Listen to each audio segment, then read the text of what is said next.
हमारे साथ श्री रघुनाथ, तो किस बात की चिंता। रघुनाथ भगवान राम का नाम है और रामायण है कहानी भगवान विष्णु के राम अवतार की। शायद ही कोई घर होगा भारत में जहां इसे कई कई बात पढ़ा ना गया हो। ये वीडियो हमारा प्रयास है भगवान राम को दोबारा याद करने का, उन्हें दोबारा जानने का, उन्हें दोबारा समझने का। कामना है कि आपको ये प्रयास भगवान राम के पास लाएगा। प्राचीन काल की बात है, सरयू नदी के किनारे कोशला नामक राज्य था। कोशला राज्य की राजधानी अयोध्या थी, जिसके राजा का नाम दशरथ था। राजा दशरथ की 3 पत्नियां थीं, जिनके नाम थे कौशल्या, कैकई और सुमित्रा। परंतु बहुत समय से उनकी कोई भी संतान नहीं थी, जिसके कारण उन्हें उत्तराधिकारी की कमी हमेशा सताती थी। इस विषय में उन्होंने ऋषि वशिष्ठ से बात की और पुत्र कामेष्टि यज्ञ करवाया। यज्ञ के कारण उनकी पत्नियों को 4 पुत्र हुए। उनकी पहली पत्नी कौशल्या से राम, कैकई से भरत और सुमित्रा से लक्ष्मण और शत्रुघ्न का जन्म हुआ। सभी राजकुमार शास्त्रों और युद्ध कला में निपुण थे। जब राम 16 वर्ष के हुए, तब ऋषि विश्वामित्र राजा दशरथ के पास गए और यज्ञ में विघ्न डालने वाले राक्षसों का अंत करने में राम और लक्ष्मण की मदद मांगी। राम और लक्ष्मण ने इस कार्य को आदर से स्वीकारा और कई राक्षसों का अंत किया, जिसके फलस्वरूप उन्हें ऋषि विश्वामित्र ने कई दिव्य अस्त्र प्रदान किए। वहीं एक दूसरे प्रदेश मिथिला के राजा जनक भी निसंतान थे। ऋषियों के कहने पर राजा जनक ने अपने राज्य के खेत में हल चलाना शुरू किया। हल चलते समय उन्हें एक धातु से टकराने की आवाज आई।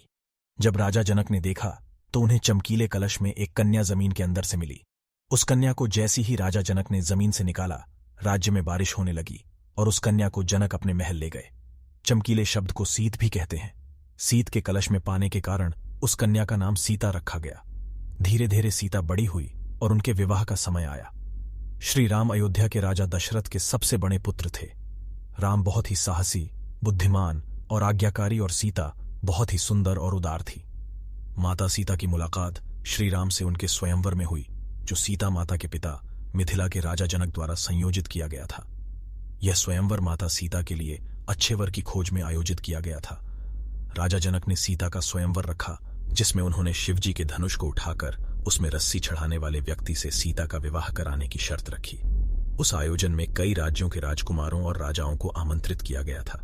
शर्त यह थी कि जो कोई भी शिव धनुष को उठाकर धनुष के तार को खींच सकेगा, उसी का विवाह सीता से होगा। सभी राजाओं ने कोशिश की, परंतु वे धनुष को हिला भी ना सके। जब श्री राम की बारी आई तो श्री राम ने एक ही हाथ से धनुष उठा लिया और जैसे ही उसके तार को खींचने की कोशिश की, वह धनुष 2 टुकड़ों में टूट गया। इस प्रकार श्री राम और सीता का विवाह हुआ। इस प्रकार श्री राम का विवाह सीता से, लक्ष्मण का विवाह उर्मिला से, भरत का विवाह मांडवी से और शत्रुघ्न का विवाह श्रुतकीर्ति से हो गया।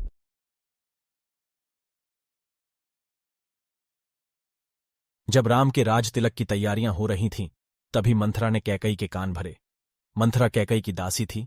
मंथरा ने कैकई को भड़काया, राम के राजा बनने से तुम्हें क्या मिलेगा?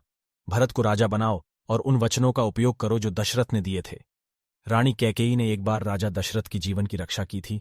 तब राजा दशरथ ने उन्हें कुछ भी मांगने के लिए पूछा था, पर कैकेयी ने कहा, समय आने पर मैं मांग लूंगी। उसी वचन के बल पर कैकेयी ने राजा दशरथ से पुत्र भरत के लिए अयोध्या का सिंहासन और राम के लिए 14 वर्ष का वनवास मांगा। रघुकुल रीत सदा चली आई, प्राण जाए पर वचन न जाई। श्री राम ने मां कैकेयी की बातों को आशीर्वाद माना और माता सीता और प्रिय भाई लक्ष्मण के साथ 14 वर्ष का वनवास व्यतीत करने के लिए राज्य छोड़कर चले गए। इस असीम दुख को राजा दशरथ सह नहीं पाए और उनकी मृत्यु हो गई। भरत को जब यह बात पता चली तो उसने भी राजगद्दी लेने से इनकार कर दिया। राम, सीता और लक्ष्मण वनवास के लिए निकल गए। वे वन चित्रकूट में एक कुटिया बनाकर रहने लगे। एक बार की बात है, लंका के असुर राजा रावण की छोटी बहन सूर्पणखा ने राम को देखा और वह मोहित हो गई। उसने राम को पाने की कोशिश की, पर राम ने उत्तर दिया, मैं तो विवाहित हूं, मेरे भाई लक्ष्मण से पूछ के देखो। तब सूर्पणखा लक्ष्मण के पास जाकर विवाह का प्रस्ताव रखने लगी, पर लक्ष्मण ने साफ इनकार कर दिया। तब सूर्पणखा ने क्रोधित होकर माता सीता पर आक्रमण कर दिया। यह देखकर लक्ष्मण ने चाकू से सूर्पणखा का नाक काट दिया। कटी हुई नाक के साथ रोते हुए जब सूर्पणखा लंका पहुंची तो सारी बातें जानकर रावण को बहुत क्रोध आया। उसने बाद रावण ने सीता हरण की योजना बनाई।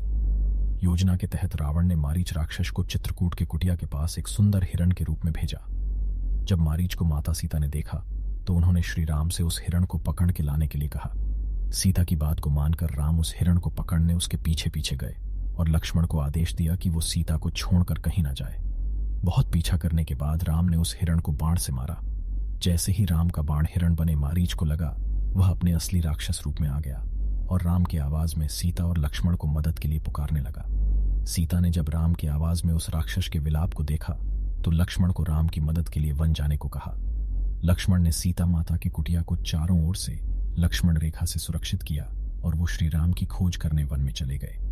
योजना के अनुसार रावण एक साधु के रूप में कुटिया पहुंचा और भिक्षाम देही का स्वर लगाने लगा। जैसे ही रावण ने कुटिया के पास लक्ष्मण रेखा पर अपना पैर रखा, उसका पैर जलने लगा। यह देखकर रावण ने माता सीता को बाहर आकर भोजन देने के लिए कहा। जैसे ही माता सीता लक्ष्मण रेखा से बाहर निकली, रावण ने पुष्पक विमान में सीता माता का हरण कर लिया।